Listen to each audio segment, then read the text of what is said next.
La mesa de los noticieristas con Milton Rojo, Javier Cabrera y Francisco Arizmendi. Los noticieristas observando en vivo.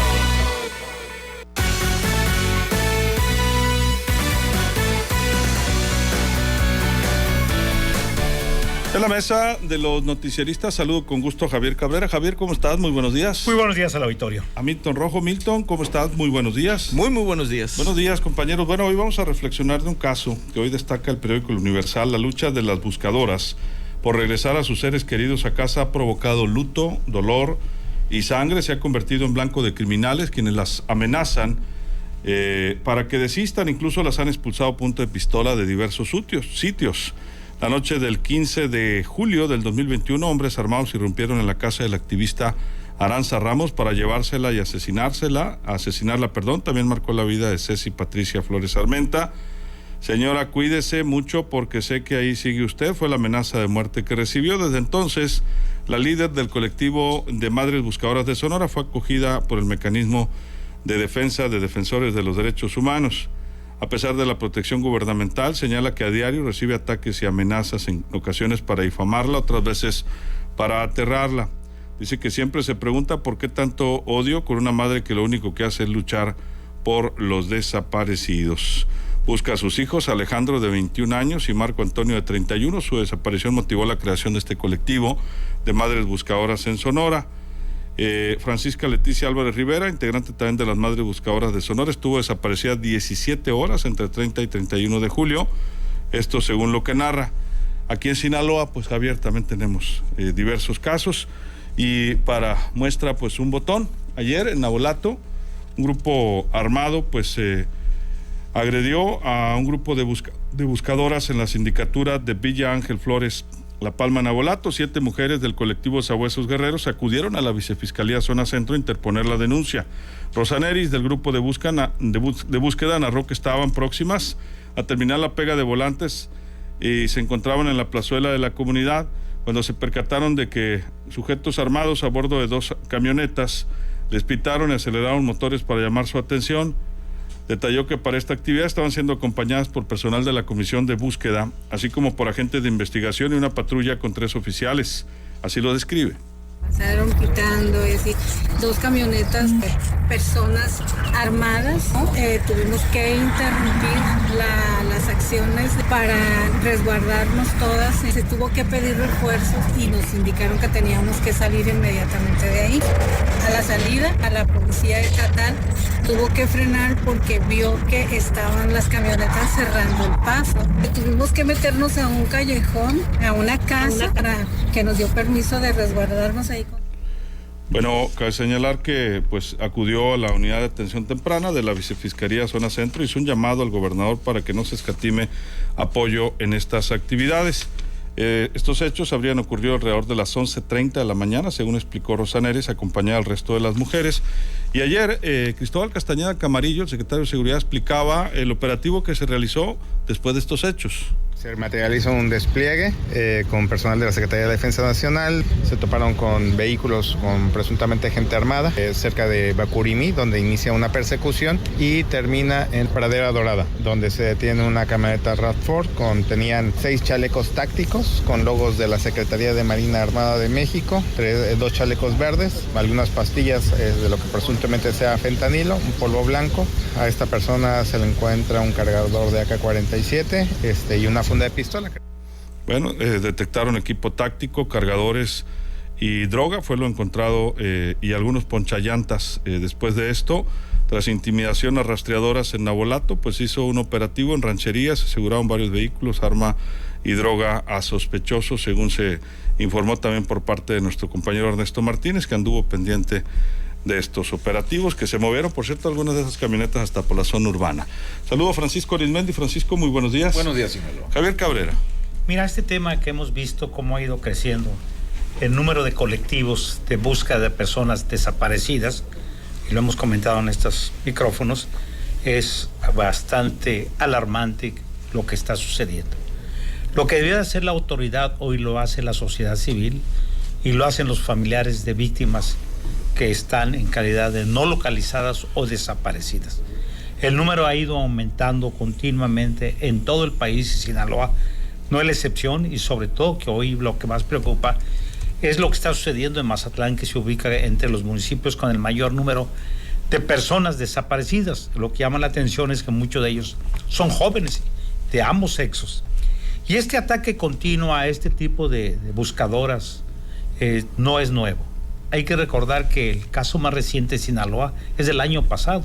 Este año, del año pasado, la señora Rosario Rodríguez, ahí en el municipio de Lota, donde pues los datos que se conocen es que llegó un grupo armado hasta su casa y se la sacaron de su hogar a la mujer frente a varios miembros de su familia, y horas después fue encontrada muerta presuntamente, y es el último que se supo, que había sido atropellada. No conocemos si ella fue torturada o fue privada de la vida previamente antes de ser atropellada. Es obvio que fue en forma intencional, y es un asunto ahí, entre otros, que está pendiente. Este tema también de las rastreadoras de sabuesos, del grupo de sabuesos guerreros, bueno, pues no es nuevo. Hay que recordar que a inicio de este mes también 2 miembros de este colectivo, y sobre todo la fundadora, la señora Isabel, denunció que era objeto de acoso y de una vigilancia continua. Incluso proporcionó fotos de jóvenes que continuamente la seguían en motocicleta con radios, dando información, no se sabe a quién, sobre sus movimientos, y estaba preocupada, y por eso se les ha brindado este tipo de ayuda o de protección para elementos policíacos.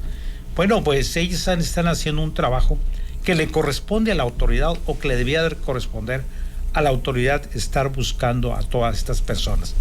Recordar que gracias a estos grupos en todo el país, pues se han recuperado cientos y miles de cuerpos, muchos de ellos que están sin identificar. Es un movimiento que se ha hecho, y por eso, bueno, en el caso de Sinaloa, que ya hay en proceso de construcción un cementerio forense, como se le denomina, en Culiacán, y pronto habrá en Mochis y Mazatlán. Bueno, pues para que con estudios forenses se pueda por lo menos determinar la identidad. Ahí termina la situación. No, lo hemos visto con la fundadora de estos grupos, la profesora Nereida, de allá del municipio del Fuerte, quien después de varios años ya localizó a su hijo. Sin embargo, no hay ningún avance en las investigaciones de cómo fue, quién lo detuvo, quién lo privó de la vida, quién lo sepultó en forma clandestina. Son asuntos que se han ido acumulando a lo largo del territorio nacional, y que, bueno, pues no vemos que la autoridad avance mucho en esclarecer estos hechos. Milton, ¿tu punto de vista? Si nos vamos a los registros de la guerra del narco, de la declaración de la guerra del narco de Calderón del diciembre del 2006 a la fecha, por estados donde más se desaparecen personas, hombres, es Jalisco con 11,513. Esto es dato de Gobernación. Obviamente hay un debate ahí de que pudieran ser más, ¿no? Pero con la evidencia disponible, Jalisco. De ahí nos vamos a Tamaulipas, 8,675 hombres. De ahí nos vamos a Sinaloa, 4,700. Veracruz, 4,874. Sinaloa, 4,778. Mujeres, esos son los estados donde los 4 estados donde más se desaparecen hombres. Mujeres, Estado de México, 2,912. De allá Jalisco, 1,918. De ahí Tamaulipas, 2,541. Veracruz, 1,450. Y Sinaloa estamos en 526. Más o menos, esa es la cifra. Entonces, ¿qué pasó? Y ayer lo comentábamos, ¿no, Javier? Luis, con el tema de la violencia. Al industrializarse la violencia en la guerra del narco, o sea, al volverse más expansiva las formas de la violencia, al haber más gasto militar, al atomizarse los cárteles y especializarse sobre todo los cárteles, cuando los gafes se pasan a los zetas, a la delincuencia organizada, vimos cómo la violencia se fue volviendo más cruel. Y empezó esta parte, teníamos 6 años de probar la democracia, y 2006, y de repente, bolas, se viene la parte de la desaparición forzada. ¿Por qué? Muchos filósofos explican, porque la parte de la plusvalía, de la ganancia y de la generación de mayor ingresos se traslada de la fábrica al cuerpo. O sea, ya con el crimen organizado, como parte de la extensión del proceso de generación de ganancias, eso se va al cuerpo. Entonces empiezan a hacerse más, a haber más secuestros, a haber más desapariciones, a haber... recordemos la parte aquellos de los disolver en ácido a las personas. ¿Por qué? Porque es parte de un negocio y es parte de una forma en cómo se reproduce el capital y cómo se hacen ganancias, pues. Entonces, estamos viendo cómo en este proceso sistemático de desaparición de personas no hay culpables. Recordemos, cuando el Estado era el generador de la violencia y de la desaparición en los 70s, Argentina, Chile, México, había caras. Hubo a quienes se pudieron sentar en el banquillo. Chile y Argentina lo hicieron, México no. Y ahorita ¿qué estamos viendo? Estamos viendo a este monstruo que está desapareciendo gente y no hay culpables. Francisco, ¿tu punto de vista? Bueno, es que es increíble cómo le molesta. Dicen delincuencia organizada. Yo no sé quién creó ese concepto, pero si seguimos hablando de delincuencia organizada y en los hechos la delincuencia, organizada o no, va ganando la batalla a las autoridades desorganizadas, corruptas, involucradas, solapadoras, Ineficientes. o abúlicas, como decía el maestro Gil Leiva. Entonces, esto es muy lamentable, porque resulta que ven un grupo de mujeres que lo que andan haciendo es buscar dónde puedan estar los restos de sus hijos. Llevan relativa protección policíaca y les molesta. Les molesta. Únicamente porque dicen, hey, no me gusta que anden aquí, este territorio es mío. Mi territorio. Mi territorio, dicen, en mi territorio. Y luego, cuando desde los Estados Unidos, desde Washington, salen los gringos y dicen que hay más del 30% del país que está en manos de la delincuencia organizada, y allá en la mañanera contesta el presidente que no es cierto, pues la verdad yo no sé cómo estarán los asuntos por allá en Macuspana, por allá en Palenque, Chiapas, pero quienes vivimos en el entorno que ya conocemos, pues decimos, bueno, pues entonces, ¿quién le informa al presidente en sus áreas de inteligencia la realidad cruda que vive el país? Pero que le llueva sobre mojado a estas pobres madres, pues es lamentable. Ahora, ¿cuántas de ellas han sido asesinadas? ¿Cuántas de ellas? Lo mismo en Sonora que en Sinaloa, y como dice Milton, no hay detenidos, no hay rostros, no hay culpables. ¿Qué es lo que hay? Impunidad. Pero eso sí, nomás vieron un operativo, a correr se ha dicho. Entonces creo que hay extremos que cuando se tocan es cuando apenas se mueve, vamos a llamar la voluntad política de los gobiernos, el federal o el estatal, pues para decir, hey, párenle, ya estuvo bueno. Sí. Y esto es un extremo, esto que ocurrió ayer, porque no solamente se puso en riesgo la vida de las madres que andaban buscando a sus hijos, se puso en riesgo también en esas persecuciones, que ya es la segunda que vemos aquí en Culiacán, donde arriesgan su vida los elementos policíacos, pero también ponen en riesgo la vida de terceros, porque me reportaban a mí que la persecución eran a velocidades.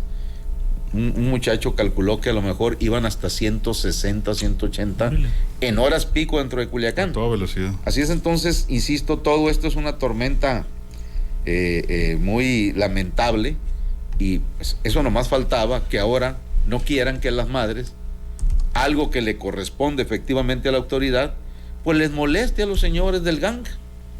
Imagínate, Francisco, pero dentro de lo que cabe, pues qué bueno que no lo dejaron impune, ¿no? El hecho, el tema es, como dices, pues, los escenarios. Así es, hay un detenido, equipo táctico, lo que informó el secretario de Seguridad, Cristóbal Castañeda, y después, ¿qué sigue? Nada. Javier, tus conclusiones. Sí, el tema es el tema de la desaparición, de las búsquedas. Hoy es el amago hacia miembros de la sociedad civil que están haciendo un trabajo que se presume corresponde a la autoridad. Y estamos viendo que en todo el país, pues este tipo de casos, hay que recordar que aquí ha habido casos emblemáticos de madres que han sido asesinadas por estar buscando a sus hijos. Incluso casos muy sospechosos donde ya hubo un detenido, y misteriosamente un despacho maravilla logró sacarlo. Y días después, pues la madre que andaba buscando y que logró identificarlo y que obligó a la autoridad a detenerlo, pues fue asesinada. Y su caso y el del hijo ahí permanecen impunes. Creo que parece que la profesora Luz, ¿no? Sandra Luz. Sandra Luz. Sandra Luz. Ella que incluso el hijo trabajaba en lo que es hoy la Fiscalía General del Estado. Era empleado de esta dependencia, y pues ella sentía que no veía que la dependencia ni siquiera buscara a uno de los suyos. En el caso de la señora Isabel Cruz, pues hay que recordar que ella es del estado de Oaxaca. Se viene del estado de Oaxaca cuando conoce que su hijo Yosimar, un elemento de la policía, había sido privado de su libertad en enero, a inicios del sexenio anterior, que fue una serie de levantamientos y de asesinatos de elementos de la policía.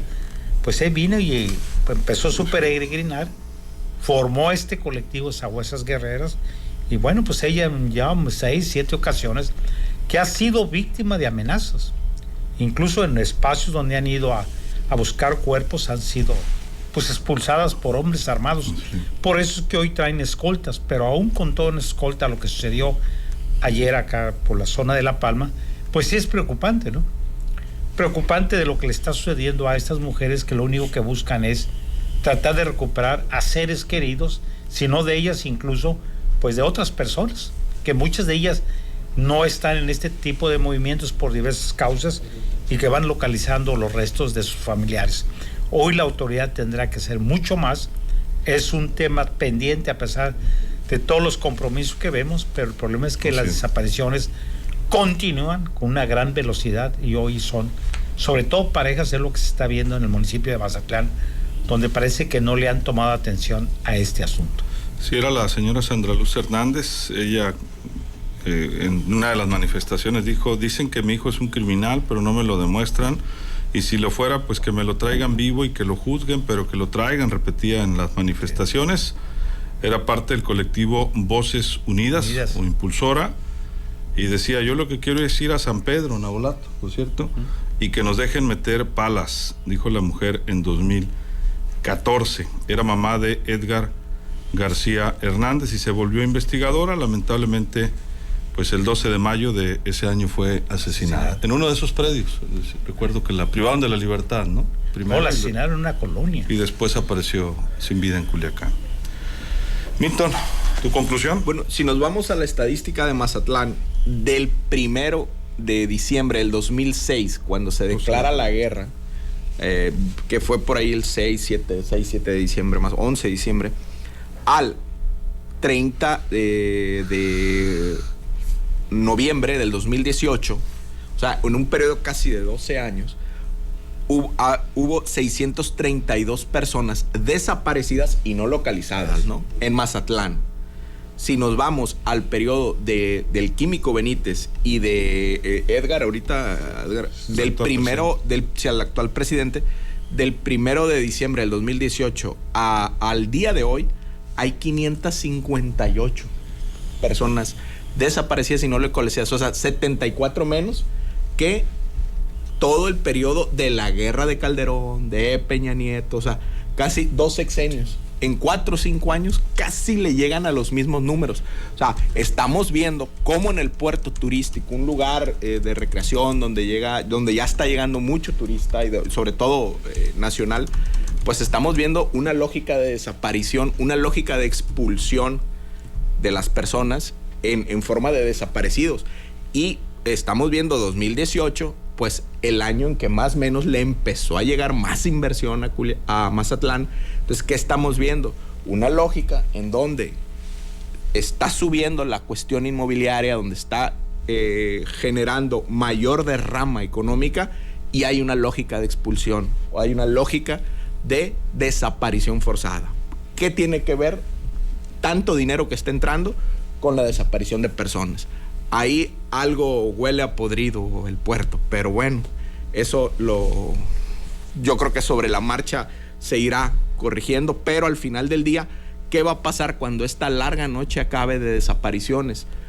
quiénes van a ser los rostros culpables, a quiénes van a sentar en el banquillo de los acusados, porque el gran tema es que las madres no están pidiendo justicia, están pidiendo dónde están los cuerpos, porque recordemos, parte de la tradición y de la arquitectura de pueblo que somos, o sea, es un fervor y un amor a la madre.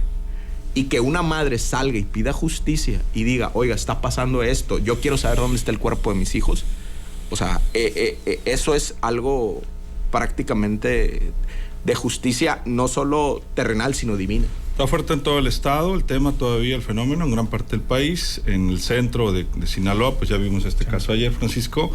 Ya ha descrito en esta ocasión, en algunas otras, incluso a mayor profundidad, Milton, la situación de Mazatlán y el sur del estado. Pues mataron a una persona en Escuinapa, ¿no? También en Elota, una mamá también, hace algunos meses, buscadora también. Pero yo recuerdo, Francisco, que todo esto surgió, al menos visibilizarlo mucho más, independientemente de la historia de hace algunas décadas en Culiacán, pero en la última década en la zona del Fuerte y posteriormente en Ahome. Tremendo movimiento de 2011 a la fecha, 2012. Así es, y hay que recordar que muchos padres y madres pues han muerto en esta lucha sin haber encontrado jamás el paradero de sus hijos. Pero lo que estamos viendo ya ahora, de que de repente mutó la herida, de que no tienen ni siquiera derecho a buscar dónde quedaron los cuerpos de sus hijos, porque hasta eso ofende a ciertos sectores de la delincuencia. Pues yo creo que este es un llamado de atención muy fuerte para el gobierno en general, decir, bueno, pues ¿qué está pasando? ¿Hacia dónde vamos a llegar? Cuando no permeaba en todo el país todo este fenómeno de la delincuencia, de los levantones, desaparecidos, a mí me encantaba mucho ir de vacaciones a donde prácticamente de niño y adolescente me pasaba hasta un mes en Ensenada, allá con mi nina, Silvia, y bueno, salías todavía a Ensenada, que era un paraíso, a Valle de Guadalupe ahora, y yo ponía un ejemplo, Luis Alberto. Yo llegaba, me gustaba mucho ir al mercado de mariscos allá en Ensenada, porque cuando tú llegas a un mercado de mariscos, pues lo primero que te impacta es el aroma, no, marisco. Pero en cuestión de 5 minutos ya tu olfato se acostumbra. Así me pasaba cuando regresaba yo de Culiacán, no había redes, no había nada, y empezaba a leer toda la prensa atrasada. Ah, caray, dije yo, ¿cuántos muertos? Pero en cuestión de días, mi olfato se acostumbraba al estado de cosas que siempre, por lo que digan ha vivido, y desafortunadamente vive Sinaloa. Hoy el efecto de la pescadería está en todo el país. La violencia es generalizada, y lo que era un paraíso de relax como era Ensenada, ves tú cómo están estos momentos. Ah, bueno, Acapulco. ¿Quién va ganando la batalla? Estamos organizada la delincuencia, que los 3 niveles de gobierno, que por más que nos restrieguen en la cara sus estadísticas, en la calle, en todos los rincones de México, se vive un país muy lamentable, con aroma precisamente a impunidad, a terror y a sangre. Así están las cosas. 8:54, hay muchas opiniones de la audiencia. Mandamos un saludo a todos quienes están participando. A Omar R. dice, el presidente siempre tiene otros datos. Ahí es donde se contradice. Entonces, ¿dónde queda el pueblo bueno? Dice. Un llamado a los legisladores, dice Ana Salas, para que apliquen una ley de cadena perpetua a quien dañe o robe las instituciones de educación, dice, propone. Bueno, muchas opiniones también en Facebook. Rubén Ríos dice, apesta todo el país, dice, ¿qué esperan para declarar a México como estado fallido? Dice Nesle Rubio Carrasco. Híjole, muchos comentarios. Javier Ábalos, que hagamos un podcast, dice, damos en ello. Francisco Treviño, el gobierno y el ejército, que no digan que no ha sido rebasado por la delincuencia, no es que la hayan rebasado, lo permite, todo lo que pase, todo lo de la delincuencia es permisible, dice. En fin, Emilia Valenzuela, saludos. Jesús Loaiza, también saludos, gracias por acompañarnos. Con mucho gusto, claro que sí. Ana Luisa Martínez Dones, gracias también por sus comentarios. Javier, tu comentario final, 30 segundos, nos vamos. Sí, mira, lo más preocupante es que la sociedad ha ido ocupando espacios, lo ha obligado ya la situación, espacios que le competen a una autoridad que la vemos que una actitud muy lenta o a veces sin deseos de investigar o posiblemente saturada su capacidad en algunos lugares, esa capacidad para tener una reacción. Si no hay una investigación y mientras siga habiendo la gran impunidad, que es el mayor problema de este país, bueno, pues los hechos van a seguir. No es problema de leyes de ir aumentando las sanciones, incluso quien propone hasta que vuelva la pena de muerte. Esta no es la solución. La solución es la aplicación de la ley. Si no se aplica la ley actual, como está en algunos casos, que es bastante fuerte, bueno, pues la gente va a sigue actuando y sigue desapareciendo personas por diversas causas. La mayoría se le atribuye a la delincuencia organizada. En un tiempo, cuando empezó esta situación, sobre todo en el norte del estado, que surgió estos colectivos, se le atribuye a las corporaciones policíacas, al ejército. Así es. Incluso y a los pues, policías nomás municipales y estatales, ¿te acuerdas? Hubo detenidos incluso. Creo que nomás hay un caso ahí donde hay policías ya consignados y sentenciados, pero la mayoría, la de las familias de personas desaparecidas, siempre denunciaron tener elementos para decir que eran elementos policíacos federales o estatales. Efectivamente. Javier, muchas gracias. Muy buenos días al auditorio. Milton. Bueno, cuando esto pase en 100, 150 años, la historia, ¿qué nos va a decir? Si es que pasa. Si es que pasa, esa es otra. En 150 años, 200 años, ¿qué van a decir? Que fueron las mujeres, las madres, las que visibilizaron esto. Y como en las épocas bíblicas, hago esto como referencia, ¿no? Han sido las mujeres, las madres, las que han visibilizado y las que han ayudado a mejorar la civilización. Ahorita hay madres diciendo, está pasando esto. Vamos a ver si la justicia apela, pero hasta ahorita no ha pasado gran cosa. Y otra cosa, Pancho, antes de que digas de lo de Ensenada y las tostadas de la Guerrerense, esas no han cambiado, ¿o sí? No, esas siguen riquísimas ahí con doña Sabina Banderas, que por cierto, parece ser que va a venir ahora el 5 de junio a Mochis, pero yo estoy con el pendiente si viene a dar una plática o viene a degustar. Ahí te encargo unas tostadas, comida. Pancho, se puede. Muchas gracias, Milton. Muchas gracias. Francisco, 30 segundos. Mira, aquí hemos tenido en Sinaloa, independientemente del tema que estamos tratando, como en el libro de García Márquez, crónicas de muerte anunciada. Yo recuerdo aquel señor de apellido Campos Cabrera, que andaba pidiendo justicia por todos lados, sí. Le pusieron hasta protección para que, ¿no? Un ganadero. Y el día que no traía la escolta, que dio descanso, lo mataron. Y él decía por todos lados a quién responsabilizaba, y la verdad el señor anduvo por todos los medios pidiendo justicia, y pues fue ajusticiado en medio de la impunidad. E insisto, ¿no? Se critica mucho, por ejemplo, el presidente Felipe Calderón, que él fue el que alborotó el avispero, dice el presidente López Obrador. Pero en ese tiempo, la gota que derramó el vaso y que llevó a Calderón a declarar la guerra, aunque después se rajó y dijo que no había dicho guerra, pero sí dijo, y lo hizo en Michoacán, es que previo a eso, en una discoteca en Morelia, llegaron y tiraron como 5 o 9 cabezas. Imagínate. En medio de la fiesta ahí. Pero eso ya se había estado haciendo costumbre. Y bueno, entonces el presidente tomó una decisión que muchos se le han criticado. Pero nunca vamos a saber qué hubiera pasado si no se hubiera hecho un esfuerzo, porque lo que sí estamos viendo ahorita, en la realidad, que los abrazos, no balazos, no funcionan. Francisco, muchas gracias. Buenos días, Sinaloa. Buenos días. Nos dejan un mensaje representantes de choferes de Tufesa, me dicen, de estas unidades de transporte público, están muy inconformes entre personal de taquilla, afanadores y operadores del autotransporte Tufesa, porque están por el reparto de utilidades que ya está a punto de vencer. Se les hizo muy poco, siendo que en temporada de pandemia les dieron 5,000 pesos, dice. Hoy que no hay pandemia, únicamente 1,300. A los operadores 800 y 900 pesos, a personal de piso y afanadores. Ojalá puedan hacer el comentario, me dicen, y lo hacemos como no, y esperemos pues que sea de utilidad. Un llamado, ¿no? En este caso esta empresa, de manera incongruente, pues redujo, comparado con pandemia, las utilidades. Pueden pedir, ante las autoridades del trabajo, le llaman pues la información oficial de los ingresos de la empresa.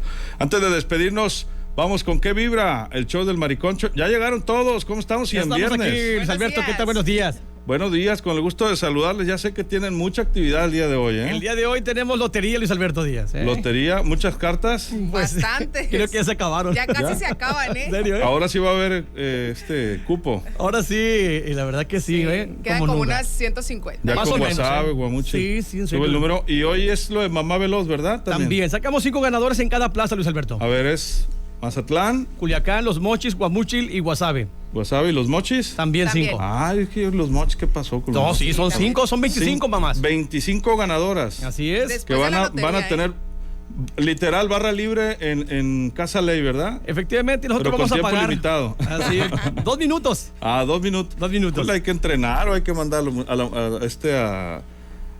a mamás jovencitas o que manden a las hijas, ¿verdad? Oye, y sobre todo va a ser canasta básica, ¿eh? No va a ser electrodoméstico, va a ser canasta bueno. básica. 2 minutos. Luis A Alberto, practicar. buenos días, Luis Alberto. Buenos días, ¿cómo andamos? Voy llegando, Luis Alberto. Ahora sí llegó. Ay, Luis Alberto, A 9:01, mira, tempranito llegué. Justo a Milagros. tiempo. Estábamos Justo a alargando tiempo. para esperarte, mira. Sí, escuchando la nota esa de las utilidades y cosas así por el estilo. ¿Y? No, No es por intrigar. No, es por intrigar. Bueno. Fíjate, no sabía yo que nos íbamos a matar solos. Sí.